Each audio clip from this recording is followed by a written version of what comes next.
ශිෂ්‍යත්ව ප්‍රශ්න පත්‍රය ගැන කියද්දී ශිෂ්‍යත්ව ප්‍රශ්න පත්‍රය කොටස් දෙකකින් සමන්විත වෙනවා.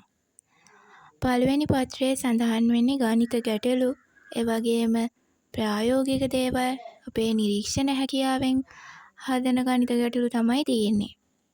ඉතින් ඒ ප්‍රශ්න පත්‍රයට තමයි ගණිත ගැටලු කෙටිකම ගොඩාක් අවශ්‍ය වෙන්නේ. දෙවෙනි ප්‍රශ්න පත්‍රයේ පෙළ පොතෙන් තමයි ගණන් හැදෙන්නේ. ගණිත ගැටලු කෙටි ක්‍රම 3, 4, 5 ශ්‍රේණි සඳහා. හරි, පළවෙනි ගණිත ගැටලුව. මෙම රූපයේ මුළු ත්‍රිකෝණ සංඛ්‍යාව කීයද? දැන් අපි හොයන්න ඕනේ මේ ත්‍රිකෝණයේ තියෙන මුළු ත්‍රිකෝණ සංඛ්‍යාව කීයද කියලා. මේකට කෙටි ක්‍රමයක් තියෙනවා. දැන් මේ රූපයේ මුළු ත්‍රිකෝණ සංඛ්‍යාව හොයන්න කරන්නේ මේ ත්‍රිකෝණයේ ත්‍රිකෝණ කොටස් 4ක් තියෙනවනේ. ඒවට 1, 2, 3, 4 කියලා පිළිවෙලින් දාගන්න ඕනේ. ඊට පස්සේ 1, 2, 3, 4 කියලා අපි දාගත්ත ඉලක්කම් 4 එකතු කරන්න ඕනේ. එතකොට එනවා අපිට 10යි කියලා.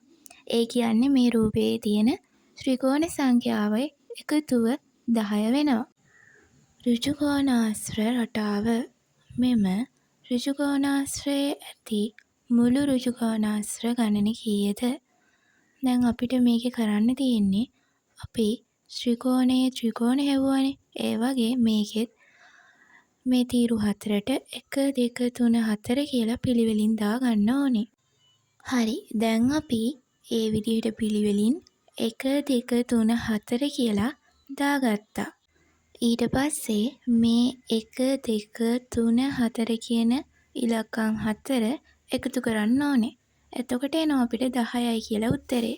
එහෙනම් මේ ඍජුකෝණාශ්‍රයේ තියෙන මුළු ඍජුකෝණාශ්‍ර ගණන 10යි.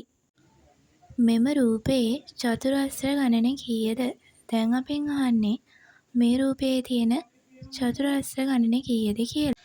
දැන් අපි කලින් කරා වගේ මෙම රූපයේ තියෙන චතුරස්‍ර වලට 1, 2, 3, 4 කියලා දාගන්න ඕනේ.